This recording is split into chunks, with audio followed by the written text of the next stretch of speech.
अथर्ववेदे अष्टमाष्टके तृतीयोऽध्यायः।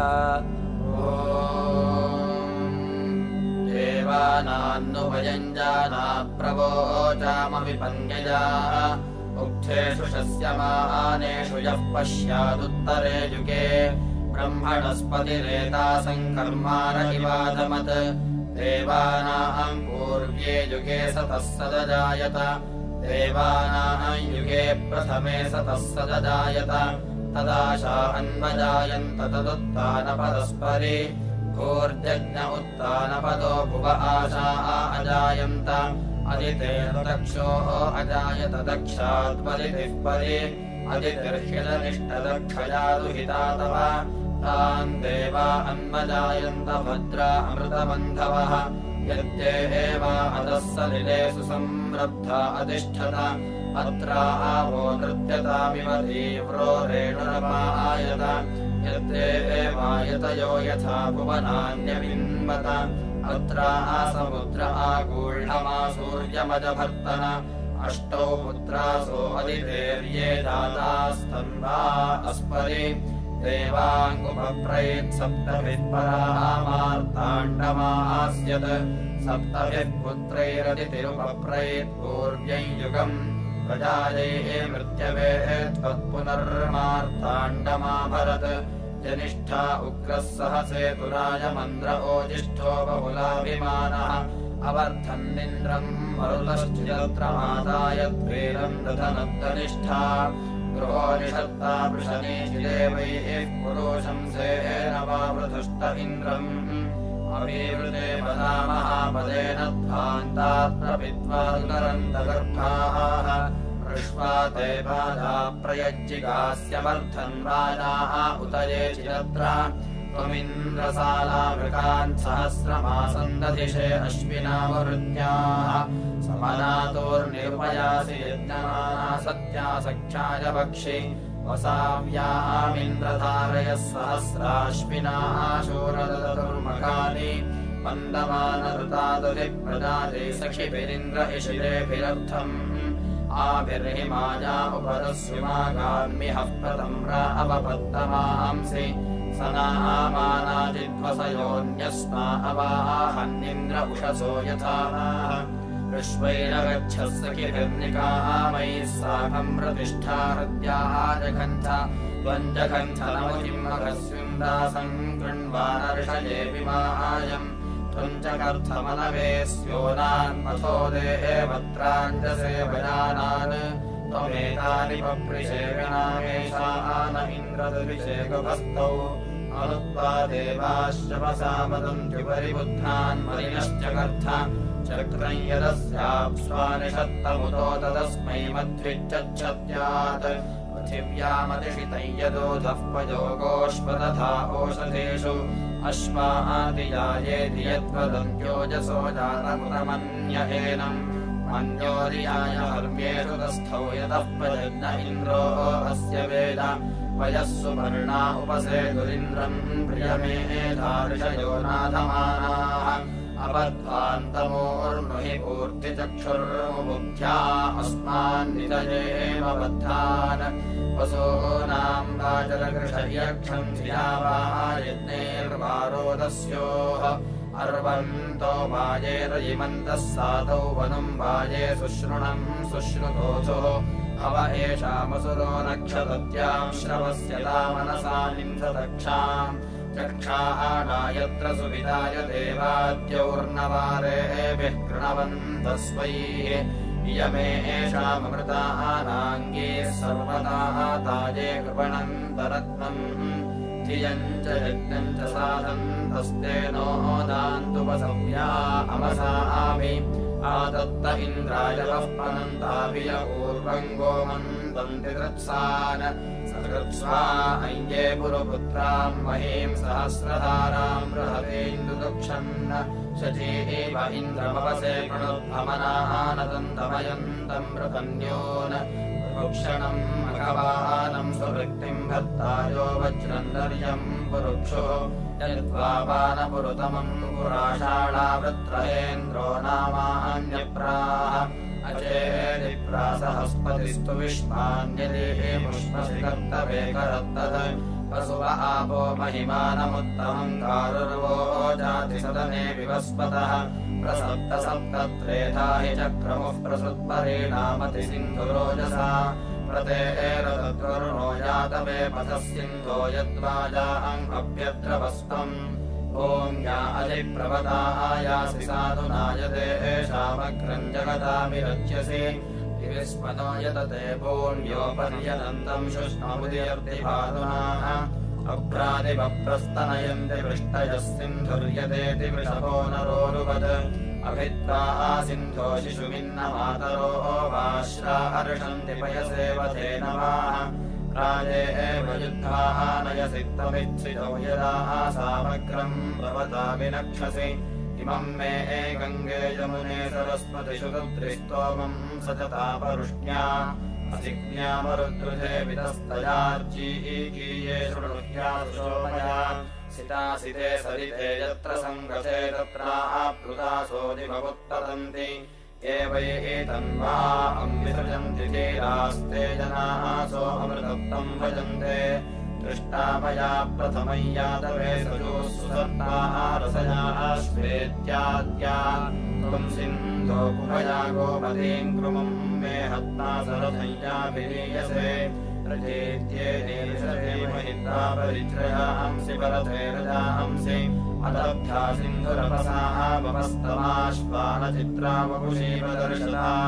स्वश्वा सिन्धुः सुरथा सुभासा हिरण्यये सुकृता वाजिनीमति ऊर्णावधि युवतिः श्रीलमावद्युताधिवस्ते सुभगा मधुवृथम् सुखम् रथम् युजुरे सिन्धुरश्मिनन्दे रवादम् सनिषदस्मिन्नादौ अहान्यस्य महिमावनस्य ते लब्धस्य स्वयशसो विरक्षिणाः आवरुञ्जस ऊर्जाम् यष्टिष्मिन्द्रम् मरुतो रोदसी अनक्तः उभे यथा नो अहनीसचापुवासदः सदोपरि वस्यात उद्भिदाः तदुश्रेष्ठम् सवनम् सुनोतनाद्यो न हस्तयतो भद्रिः सोदरी विदध्या हर्यो अभिभो दिवंस्यम् महोराजे चित्तरुते यदर्वतः तरित्यस्य सवनम् विवेरपो यथा पुरामनवे गातुमश्रेत् गोहर्णसिद्ध्वाष्ट्रे अश्वनिर्णिजिग्रे वद्धरेष्वद्भराङ्गशिश्रयोः अपहत रक्षसो भङ्गुरामतस्कभायत निरतिम् सेततामतिम् आनो रजिम् सर्ववीरम् सुनोतनदेवाव्यम् भरतश्लोकमत्रयः दिवश्चिता भौमवत्तरेभ्यो विध्वनाचिदाश्ववस्तरेभ्यः वायोश्चिदा सोमरभस्तरेभ्योऽग्नेश्चिदर्च विरुवृत्तरेभ्यः पुरन्तु नो यशसः सोत्पन्नसोऽग्रावाणो वाचादिवितादिविद्मता नरो यत्र दुहते काम्यम् मत्वा घोषयन्तो अभितो मिथस्कुराः सुन्वन्ति सोमम् रथिरासो अत्र ज्योतिरस्य रसम् कविशो दुहन्ति ते दुहन्त्यूथरुपसेचनाय कन्नरो हव्यानवर्जयन्त आसभीः एतेन रस्वपसो अपोतनय इन्द्राय सुरथसोमत्रयः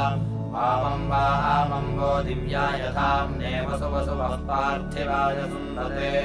अभ्रपृषो न वाचा पृषा वसु हविष्मन्तो न यज्ञाभिजानुषाः सुमारुतन्न ब्रह्माणमर्हसे गणवस्तोष्येषान्न शोभसे श्रिये मर्यासो अन्येन्द्रकृन्मरतस्मारुतन्न पूर्वीरधिक्षपाः दिवस्पुत्रा स एतानयेतिरादित्यासस्थे अक्रानवामृतुः त्रये दिवः पृथिव्यानबर्हणात्मना आलिलिच्छ्रे अभ्रान्न सूर्याः पायस्वन्तो न वीराः पनस्य वो रिषादसो न वर्याः अविद्यवः युष्माकम् बुद्धे अपान्नयामनिमिथुर्यति न महेश्रधर्यति विश्वप्सुर्यज्ञो अर्वागयम् सुमप्रयस्पन्दो न सत्रा च आगता यूयन्धोरुषु प्रयुजो न रश्मिभिर्ज्योतिष्पन्दो न भासाव्युष्टिषु श्येनासो न स्वेशसो रिषादसः प्रवासो न प्रसितासः परिपुरुषाः प्रयद्वहत्ते मरुतः परागाद्यूयम् महः संवरणस्य वस्वाः निदानासो वसवो राज्यस्याराज्यद्वेषः सनुतर्युजोत य उदृति यज्ञे अध्वरेष्ठा मरुद्भ्यो न मानुषो ददाशत् देवत्सवयो दधते सुवीरं स देवानामपि गोपीते अस्तु ते हि यज्ञेषु यज्ञाः स ऊहा आदित्येन नाम्ना शम्भविष्ठाः तेनो वन्दुरथतोर्मनीषाम् महश्च यावन्नद्धरे च कायाः विप्रासो नमन्नभिस्वाध्यो देवाव्यो न यज्ञैः स्वप्नसः राजा नो न चित्रास्सु सन्दृशाः क्षितेनान्नमर्याः अरेपसाः अग्निर्नयेभ्राजसा रुक्मवक्षसो मातासो न स्वयुजः सत्यभूदयः प्रज्ञातारो न ज्येष्ठाः स्ववीतयः सुशर्माः नो न सोमाः हृदय्यते वातासो न येतु न योजिगब्नवोऽग्नीनान्न जिह्वापि लोकिनाः वर्मण्वन्तो न योधाश्विमीवन्तः पितॄणान्न शंसाः सुरातयाः रथानान्न ये एनाः सनाः भयोजिगीवांसो न शूराः अभिद्यवः वरेयवो न मर्याकृतपृषो विस्वत्तारो अर्कन्न सुष्टुभाः अश्वासो न ये ज्येष्ठाः स आशवो दिदिशवो न रथ्यः सुदानवः आपो न निम्नैरुदभिर्निगग्नवो विश्वरूपा अङ्गिरसो न सामभिः द्रावाणो न सूरयः सिन्धुमातर आदर्तिरासो अत्रयो न विश्वः शिशूला न क्रीडयः सुमातरो महाग्रामो न यामन्नुतद्विषा उषसान्न केतवोऽध्वरश्रियः शुभय्यवो नान्यभिर्व्यश्वितन् सिन्धवो न लीयो भ्राजदृष्टयः परावतो न योजनानि ममिरे सुभागान्नो देवाः कृणुता सुरत्नानस्मान् स्तोत्रन्मरुतो वा वृथानाः अधिस्तोत्रस्य सख्यस्य गातसनाद्दिवो रत्नधेयानि सन्ति अपश्यमस्य महतो महित्वमर्त्यस्य मर्त्यासु विक्षो नानाः नो विभृते सम्भरेते असिन्वति वप्सति भूर्यत्तः गुहाशिरो निहितमृतकक्षे असिन्वन्नत्ति जिह्वयावनानि अत्राण्यस्मै पट्भिः सम्भरन्त्युत्थानमसादिभिक्षो प्रमातुः प्रतरङ्गुह्यमिच्छन् कुमारो न वीरुधः सर्पदुर्वीः ससन्नभग्मविरच्छुचन्दम् रिक्वांसम् रिप उपस्थे अन्तः तद्वा अमृतम् रोदसी प्रब्रवीमिजायमानो मातरा गर्भोः अग्नि नाहम् देवस्य मर्त्यश्चिकेताग्निरङ्गविचेताः सप्रचेताः यो अस्मान्नम् दृष्ट्वा आदधात्याज्यैर्कृतैर्जुहोति पुष्यति तस्मै सहस्रमक्षभिर्विचक्षेऽग्ने विश्वतः प्रत्यङ्गसिद्धम् किम् देवेषु त्यजतेनश्च कर्थाग्ने पृच्छामि नुत्प्रामविद्वान् अग्रेणम् क्रीडन् हरिरत्तवेदम् विपर्वशश्च कर्तकाविवासिः विशोचो अश्वाङ्गिलिदेव नेजारुजीतिवीरशनाभिर्वेदान् चक्षते मित्रो वसुभिः सुजातः समाहृते पर्वभिर्वावृधानः अग्निः सप्तिम् राजम् भरम् ददात्यग्निर्वीरम् श्रुतिम् कर्मनिष्ठाम् अग्निरोदसी विचरन् समञ्जन्नग्निर्नारीम् वीरपुक्षिम् पुरन्धिम् अग्नेरप्नसः समिजस्तु भद्राग्निर्महीरोदसी आविवेश अग्निरेकम् चोदयत्सवत्स्वग्निर्वृत्राणि दयते पुरोणि अग्निरहत्यम् जरतः कर्णमावाग्निरभ्यो निरदहत्यरोथम् अग्निरत्रिम् घर्मपुरुश्च दन्तरग्निर्नृमेधम् प्रजया सृजत्सम् अग्निर्दाद्रविणम् वीरपेशा अग्निर्षीयः सहस्राः सनोति अग्निर्दिवि हव्यमाददानाग्नेऽर्थामानि विभृता पुरुत्रा अग्निमुक्थैर्षयो विह्वयन्ते अग्निन्नरो यामनिवातिकासाः अग्निम् वयोः अन्तरिक्षे पतन्तोऽग्निः सहस्रापरियाधिको नाम अग्निम् विष एलदेवानुशीर्या अग्निम् मनुषो नहुषो विजाताः अग्निर्गान्धर्वीम् वध्यामृतस्याग्नेर्गव्योतिर्कृतः निषत्ता अग्नये ब्रह्मर्भवस्ततक्षुरग्निम् महामवोचामासु वृक्तिम् अग्ने प्रावदरितारय्यविष्ठाग्ने महिद्रविणमाजयस्व य इमा विश्वा भुवनानि जुह्वदृशिर्होतान्यसेदपितानाः स आशिषाद्रविणमिच्छमानः प्रथमच्छतपराङ्गाविवेश किं स्विदासेदधिष्ठानमारम्भणम् कथमत्स्वित्कथासीत् यतो भूमिञ्जनयन् विश्वकर्मा विद्यामूर्णोन्महिना विश्वचक्षाः विश्वतश्चक्षुरुत विश्वतो मुखो विश्वतो बाहुरुत विश्वतस्पात् सम्बाहुभ्यान्धमतिसम्पदत्रैर्द्या वा भूमिः जनयन् देव एकाः किं स्विद्वनङ्क उसवृक्ष आसयतोद्या वा पृथिवीनिष्टवक्षो मनेषिणो मनसा पृच्छते दुदत्यदध्यतिष्ठद्भुवनानि धारयन् याते कामानि परमाणि यावमायामध्यमा विश्वकर्मन्नुतेमा शिक्षा सखिभ्यो हविषिस्वधावस्वयञ्जयस्वतन्त्रम् प्रधानः विश्वकर्मन् हविषा आवावृधानः स्वयञ्जयस्वपृथिवीमुदद्याम् मुह्यन् त्वन्ये अभितो जनाः स इहास्माकम् रघवा सूर्यस्तु वाचस्पतिम् विश्वकर्माणमूतये मनोजुवम् वाजे अद्याहुवेम स नो विश्वानि हवनानि जोषद्विश्वशम्भूरवसे साधु कर्मा चक्षुषः पिता मनसा हि धीरो घृतमेने अजनन्नम् न माने यदेजन्ता अदृहन्त पूर्वादित्या वा पृथिवी अप्रथेताम् विश्वकर्मा विमना आद्विहाया धाता विधाता परमोत सन्दृक् तेषामिष्टानि सविषामदन्ति यत्रा सप्त ऋषीन् पर एकमाहो यो नः पिता जनिता यो विधाता धामानि वेदभुवनानि विश्वा यो देवानान्नामधा एक एव तं सम्पृष्टम् भुवनायन्तिन्या यजन्तद्रविणम् समस्मा ऋषयः पूर्वे जनितारो न भूना असूर्ते सूर्ते रजसि निषत्ते ये भूतानि समगृह्णन्निमानि परो दिवा परयेन पृथिव्या परो देवेभिरसुरैर्यदस्ति कं स्विद्गर्भम् प्रथमम् दध्रापो यत्र देवाः समपश्यन्त विश्वे तमिद्गर्भम् प्रथमम् दध्रापो यत्र देवाः समगच्छन्त विश्वे अजस्य नाभावध्येकमर्पितम् यस्मिन् विश्वानि भुवनानि तस्थो न तम् विदाथय इमा जजानान्यद्युष्माकमन्तरम् बभूव हारेण प्रावृता जल्प्याः चासुतप उक्थशासश्चरन्ति यस्ते मन्यो विधद्वज्रसायकसः ओजः पुष्यति विश्वमानुषक् साह्यामदा समार्यन्तया आयुजा सहस्कृते रसहसा सहस्वता मन्युरिन्द्रो मन्युरेवास देवो मन्युर्होता वरुणो जातवेदाः मन्युम् विषहीळते मानुषीर्याः पाहिनो मन्यो तपसा सजोषाः अभीः मन्यो तपसस्तवीयान् तपसा युजाविजहि शत्रून्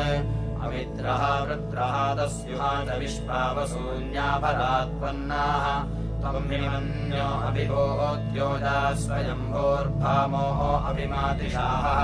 विश्वदर्षणिः सहुरिः सह आवानस्मास्वोजः पृतनासुतेः अभागः सन्नपरे एतो अस्मितवक्रत्वा आतविषस्य प्रचेतः तन्त्रा आमन्यो अक्रतुर्जीडाहम् स्वतनोर्परदेया आयमेः अयन्ते अस्म्युपमे यर्वाम् प्रतीचीनः सहुरे विश्वदायः अन्यो वज्रिन्नभिमामावृत्स्वहना वदस्योऽङ्कृतवोऽध्यापेः अभिप्रेहि दक्षिणतो भवावेदाः वृत्राणि जङ्घना बभूरि योमिते तरुणम् मद्धो अग्रमुपा उपांशु प्रथमापि पाव त्वया आमन्यो सरथमारुजन्तो हर्षमाणासो धृषिता मरुत्तः दिग्मेशमायुधा संशिषा आना अभिप्रयन्तु नरो अग्निरोपाः अग्निरिव मन्योऽत्युषितः सहस्वसेनानीर्नः सहुरे हूतलेधि अहत्ताय शत्रून्विभजस्त्ववेदहो जोमिमानो विमृतो नुदस्व सहस्वमन्यो अभिमादिमस्मे रुजन् मृणन् रमृणन् प्रेहि शत्रून् उग्रम् ते वाजो नन्दारुरुद्रे वशीवशन्नयस एकजत्वम् एको बहूनामसि मन्यवीडितो विषम् विषंयुधये संशिशाति अवृत्तरुक्तया आयुजा वयम् द्युमन्तम् घोषम् विजयाय कृण्महे विजेषकृदिन्द्र इवानवप्रभोस्माकम् मन्यो अधिपा भवेह पर्यन्ते नाम सहुरे वृणीमसि विद्मातमुत्संयत आपभूत आभूद्या सहजा वज्रसायकसहो विभर्ष्य विभूत उत्तरम् कृत्वा नो मन्यो सह वेद्येति महाधनस्य पुरुहूत संसृजि संसृष्टम् धनमुभयम् समाकृतमस्तभ्यम् दत्ताम् वरुणश्च मन्यो ह्रियम् दधानाहृदयेषु शत्रवः पराजितासो अपनिदयन्ताम् सत्येनोत्तपिता वो विसूर्येणोत्तपिताद्यौः हृदेनादित्यास्तिष्ठन्ति दिवि सोमो अधिश्रितः सोमेनादित्या बलिनः सोमेन पृथिवीमहि अथो नक्षत्राणामेषामुपस्थे सोम आहितः सोमम् मन्यते पपिबान्यत्सम् विंशन्त्योषधिम् सोमय्यम् ब्रह्माणो विदुर्नतस्याश्नाति कश्चन आच्छद्विधानैर्कुपितो बार्हतैः सोमरक्षितः ग्रावुणाभिच्छृण्वन्तिष्ठसि न ते अश्नाति पार्थिवः यत्त्वा देव प्रपिबन्ति तत आप्यायसे पुनः वायुः सोमस्य रक्षिता समानाम् मासमाकृतिः तैभ्यः आसेदनुते येनाराशंसेन्योचने सूर्यायाः भद्रविद्वासो गाथयैति परिष्कृतम् चित्तिरा उपबर्हणम् चक्षुरा अभ्यञ्जनम् द्यौर्भोभिः कोश आसीत्यतयाः सूर्यापतिम् स्तोमाः आसन् प्रतिधयः पुरीरम् छन्दोपशः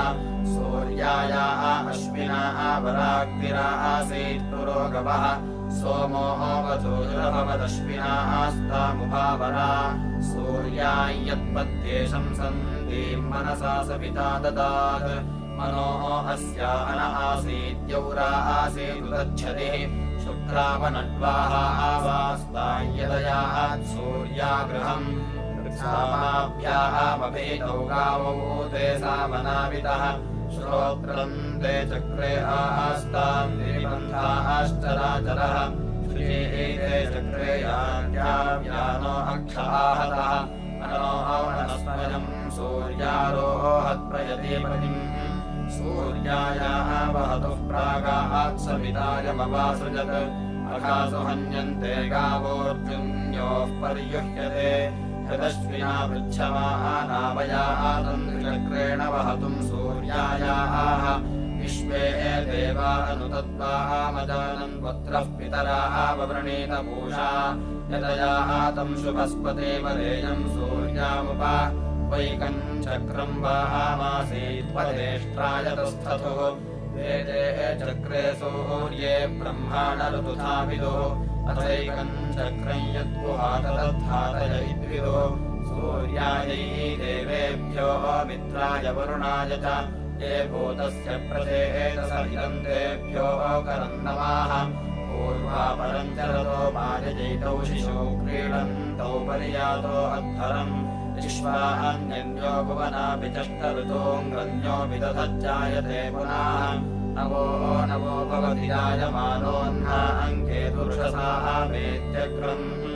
भागम् देवेभ्यो विदधात्यायन् प्रचन्द्रमाः स्थिरते दीर्घमायोः सुखिम् शुकम् शल्मलिम् विश्वरोहम् हिरण्यवर्णम् सुहृदम् सुचक्रम्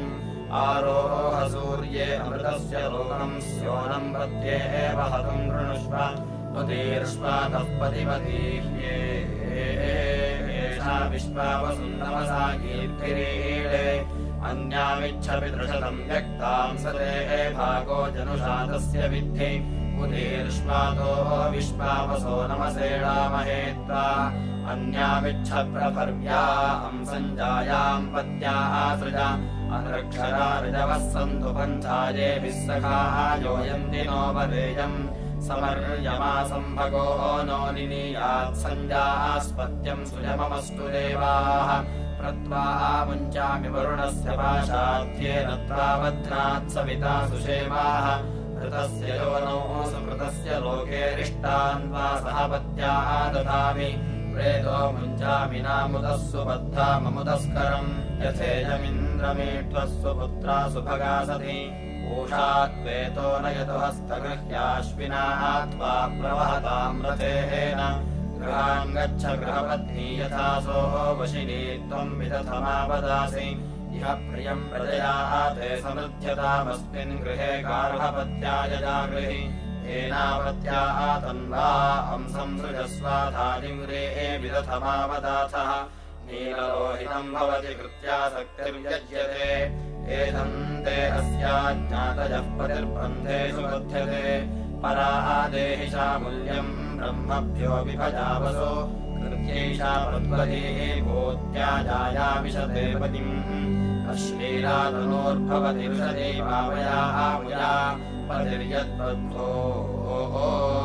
वाससा स्वमङ्गमभिदित्सते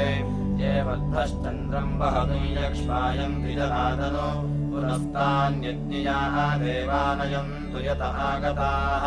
मा विदम् परिपन्थिनो य आसीनन्ति दम्पते सुगेभिर्दुर्गमते एतामभद्रान्तरातयः सुमङ्गलेरियम् वधूरिमाम् समेत पश्यत सौभाग्यमस्यै दत्तायाथास्तम् विपरेतन दृष्टमेतत्कटुकमेतदपाष्ठवद्विषमन्नैतदत्तरे सूर्याञ्यो ब्रह्मा विद्यात्सयित्वा दूयमर्हति आशसनम् विशसनमथो अतिविकर्तनम् सूर्यायाः पश्य रूपाणि तानि ब्रह्मा तु शुन्धति गृह्णामि ते सौभगत्वाय हस्तम् मया पत्याः जलदश्चर्यसासाः भगो अर्यमा सविता पुरन्धिर्मह्यन्ता दुर्गार्हपत्याय देवाः ताम् पोषञ्छिवतमामेलयस्वयस्याम् बीजम् मनुष्याः जानपूरोमुषते विश्रयाः ते यस्याः मुषन्तः प्रहरामशेपम् तोभ्यमग्रे पर्यवहन् सूर्याम् वहतु नासः पुनः पतिभ्यो जायान्दा अग्ने प्रजयाः सह पुनः पत्नीमग्निरदादाजुषा सह वर्चसा दीर्घायुरस्यायः पतिर्जीवातिशरदः शतम् सोमः प्रथमो विविदे गन्धर्वो विविद उत्तरः तृतीयो अग्निष्टे पतिस्तुरीयस्ते मनुष्यजाः सोमो ददद्गन्धर्वाय गन्धर्वो दददग्नये त्रयिम् च पुत्रांश्चादादग्निर्मह्यमथो इमाम् इहैव स्तम्मावियोष्टम् विश्वमायुर्व्यश्नुतम् क्रीडन्तौ पुत्रैर्नत्रभिर्मोदमानौ स्वे गृहे आनः प्रजाञ्जनयतु प्रजापतिराजरसाय समनक्त्वर्यमा अधुर्मङ्गलीः पतिलोकमाविशसन्नो भवद्विपदेशम् चतुष्पदे अघोरचक्षुरपजिघ्ने शिवा पशुभ्यः सुमनाः सुवर्चाः वीरसूर्देवकामास्यो नाशन्नो भवद्विपदेशम् चतुष्पदे इमान् त्वमिन्द्रमेभ्यः सुपुत्रान् सुभगान् कृणु दशास्याम् पुत्रानाथेहि पतिमेकादशम् कृधि सम्राज्ञीष्पशुरे भव सम्राज्ञीष्पश्रुवाम् भव दनान्दरि सम्राज्ञी भव सम्राज्ञी अधिते वृषो समञ्जन्तु विश्वे देवाः समापो हृदयानिनौ सम्मातरिष्वा सन्धाता समुदेष्ट्रीः दधातु नौ अविधवा भववर्षाणि शतम् साक्रन्तु सुव्रता तेजस्वी च यशस्वी च धर्मपत्नी पतिव्रता बहुपुत्राणि मा च दुःखम् लभेत्वजित् भर्ता देः सोमपा नित्यम् भवेद्धर्मपरायणः अष्टपुत्रा भवत्पञ्च सुभगा च पतिव्रता भर्तुश्चैव पितुर्भ्रातुर्हृदयानन्दिनी सदा इन्द्रस्य तु यथेन्द्राणी श्रीधरस्य यथा श्रिया शङ्करस्य यथा गौरीः तद्भर्तुरपि भर्तरि भर्त्रेर्यथानुसूया स्याद्वसिष्ठस्याभ्यरुन्धति कौशिकस्य यथा सतीः तथात्ममपि भर्तरि ध्रुवैति पोष्यामयि मह्यन्ता बृहस्पतिः मया पत्याः प्रजापति सन्देव शरदः शतम् इति अष्टमाष्टके तृतीयोऽध्यायः।